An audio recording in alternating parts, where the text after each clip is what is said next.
हिंदी कहानी गोनू झा की। गोनू की बहादुरी। गोनू झा की शादी हुई मिथिलांचल में ब्राह्मणों के विवाह का आनंद ही कुछ और है। ऐसे भी रामायण काल से ही मिथिला को प्रेम की नगरी की संज्ञा दी जाती है। लोग मानते हैं कि वह पुष्प वाटिका यही थी जहाँ सहेलियों के झुंड में सीता सुंदरी को भगवान राम ने पहली बार देखा था। मिथिला के किसी गांव में विवाह हो और दूल्हा गांव भर की किशोरियों की ठिठोली से बचा रह जाए, ऐसा हो ही नहीं सकता। आमतौर पर जमाई यानी दामाद को ससुराल में कम से कम सवा महीने तक रोकने की प्रथा वहाँ प्राचीन काल से ही चली आ रही है। गोनू झा को भी सिंदूर दान के बाद ससुराल में रोक लिया गया। ससुराल में उन्हें किसी तरह की असुविधा न हो, इस बात का खास ख्याल रखा जाता। दिन भर पत्नी की सहेलियां नववर वधू को घिरे रहती। रात को वधु की मामी, भाभी आदि की चुहलबाजी शुरू हो जाती। बेचारे गोनू झा जिंदगी भर पुरुषों के साथ रहे थे, महिलाओं के साथ बातचीत करने में झेप झेप जाते। गांव में वधु पक्ष के संबंधियों के घर से उनके लिए तरह तरह के सुस्वाद पकवान बनकर आते, लेकिन हंसी ठिठोली के बीच गोनू झा सही ढंग से भोजन नहीं कर पाते। संकोचवश दो चार निवाला मुंह में रखते और पानी पीकर उठ जाते। पत्नी अभी किशोरी ही थी। गोनू झा की खुराक के बारे में उसे कोई अंदाज नहीं था, इसलिए वह कुछ बोलती नहीं थी। अपने घर में होने के कारण उसमें कोई संकोच का भाव नहीं था, इसलिए वह अपनी सहजता में भोजन करती, सहेलियों की छेड़छाड़ का आनंद उठाती। गोनू झा के लिए एक एक दिन पहाड़ सा होने लगा। वे समझ नहीं पा रहे थे कि इस तरह सवा महीना ससुराल में अधपेटा रहकर कैसे जी पाएंगे। सोनू झा को विवाह के बाद जब ससुराल में रोका गया था, तब उनके टहल टिटोला के लिए उनके गांव का एक गरीब ब्राह्मण युवक भी वहां रुक गया था, जिसका नाम था मंगर झा। लोग उसे मंगरुआ पुकारते थे। मंगलवार को उसका जन्म हुआ था, जिसके कारण पंडित ने उसका नामकरण मंगल किया था और लोक प्रचलन में उसका नाम मंगल से मंगर और मंगर से मंगरुआ हो गया था। गोनू झा भी कोई धनी परिवार से नहीं थे। उनका बचपन बेहद गरीबी में बीता था। विवाह के समय में उन्हें आर्थिक संकटों से गुजरना पड़ा था। ससुराल पक्ष भी धनी नहीं था, मगर उनकी अपेक्षा ससुराल वालों की आर्थिक स्थिति अच्छी थी। ससुराल के दरवाजे पर गाय, भैंस, बकरी आदि दुधारू मवेशी थे। खेत पथार भी था। न उधो का लेना न माधव का देना वाली हैसियत थी। कई गांवों में ससुर की रिश्तेदारियां भी थी। मिथिलांचल की परंपरा के अनुसार ससुर के प्रत्येक संबंध के घर से विदाई के लिए तरह तरह की चीजें आ रही थी, जिनको रखने के लिए घर के दरवाजे पर बांस गाड़कर बांस की चचरी से उसकी घेराबंदी कर दी गई थी। कहीं से कुछ आता, एक चचरी खोल दी जाती और सामान उसमें रख दिया जाता।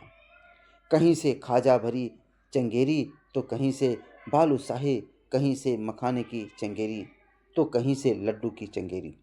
ऐसे पकवान जो महीनों खराब न हो, उस अस्थायी रूप से बनाए गए कमरे में एकत्रित हो रहे थे, जिसकी गमक से पूरा दरवाजा मह मह करने लगा।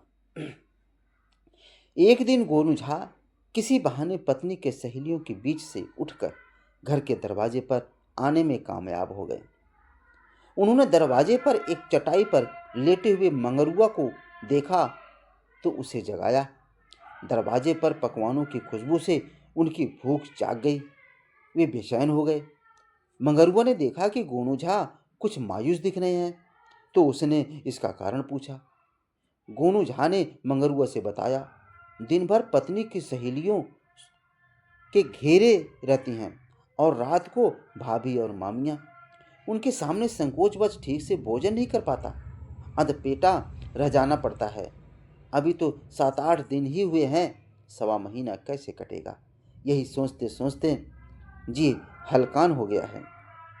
मंगरुआ ने उन्हें समझाया, कोई बात नहीं है गोनू, तुम रात को दिशा मैदान के बहाने उठकर बाहर आ जाना।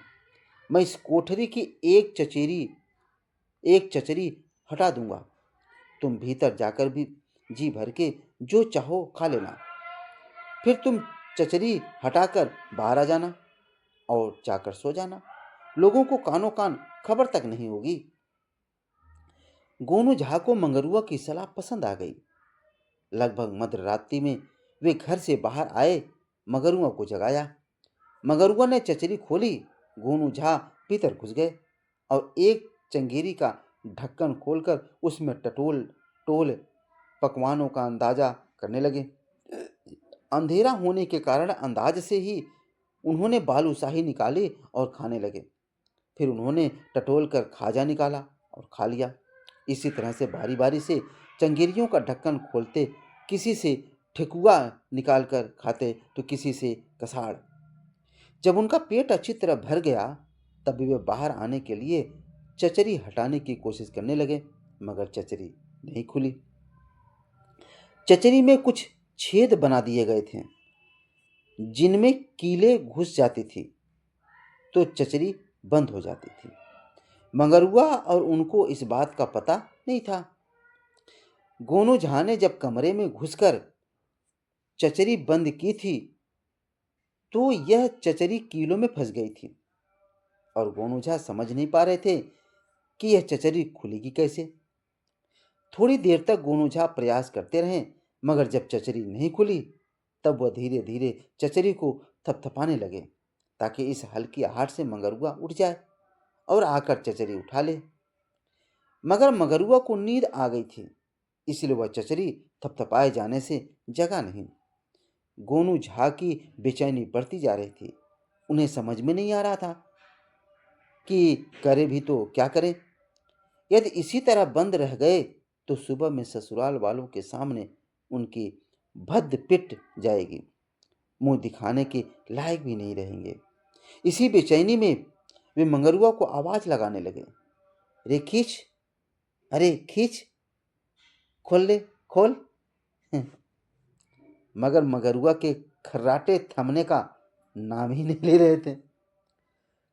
चचरी पीटे जाने और खोल खींच आवाज से ससुराल के लोगों की नींद खुली। उन्हें लगा कि कोई चोर कोठरी में घुस आया है। वे बाहर निकले। मंगरुआ भी जाग गया। लोगों ने विचारना शुरू किया कि कोठरी में कौन घुसे। चोरों का क्या भरोसा, कहीं कोई गुप्ती भुजाली लेकर न बैठा हो, कौन जोखिम ले। गोनू झा ने बाहर हो रही खटपट की आवाज से समझा कि मंगरुआ जाग गया है, तो फिर दबी आवाज में बोले, रे खींच, जल्दी कर।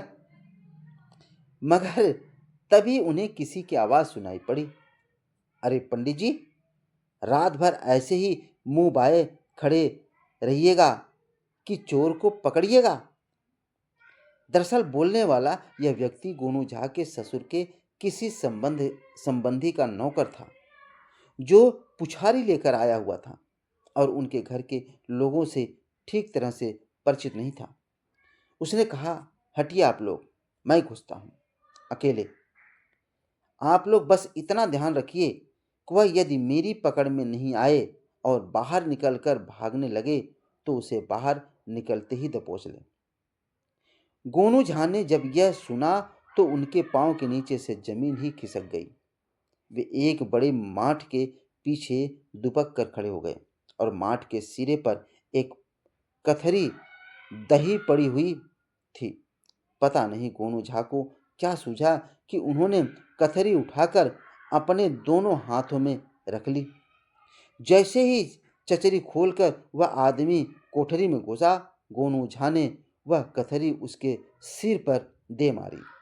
कथरी टूट गई और वह आदमी सिर से कंधे तक मलाई की तह छह छह परतों वाली दही से पुत गया। गोनू झा ने उस व्यक्ति को दबोच लिया और चिल्लाने लगे, जल्दी लालटेन लाओ। मैंने खींचो खींचो को पकड़ लिया। वह व्यक्ति इस अचानक हमले से इतना घबरा गया कि उसे कुछ समझ में नहीं आया कि अंधेरे में उसके सिर पर क्या टूटा और चेहरे की क्या हालत हो गई। गोनू झा की आवाज़ सुनकर ससुराल के लोग कोठरी में घुसे और उस व्यक्ति को घसीटकर बाहर लाए और फिर हुई उसकी जबरदस्त धुनाई। गोनू झा के बाद में उसे छुड़ा दिया गया और उसे एक कोने में ले जाकर कहा, बस यहाँ से भाग जाओ, इसी में तुम्हारी भलाई है। वह आदमी सकते में था, सकते में तो था ही, वहाँ से भाग निकला। सोचा जान बची तो लाखों पाए, और गोनू झा अपनी मस्त चाल में चलते हुए आए। ससुराल के लोग उन्हें मुग्ध नज़रों से देख रहे थे। उनकी आंखों में प्रशंसा का भाव था कि कितने बहादुर हैं हमारे मेहमान। दोस्तों, इस कहानी को आपने सुना, बहुत अच्छी कहानी है। अगर आपको पसंद आए तो इस चैनल को सब्सक्राइब जरूर करें और अपने दोस्तों को और अपने सगे संबंधियों को शेयर अवश्य करें। धन्यवाद।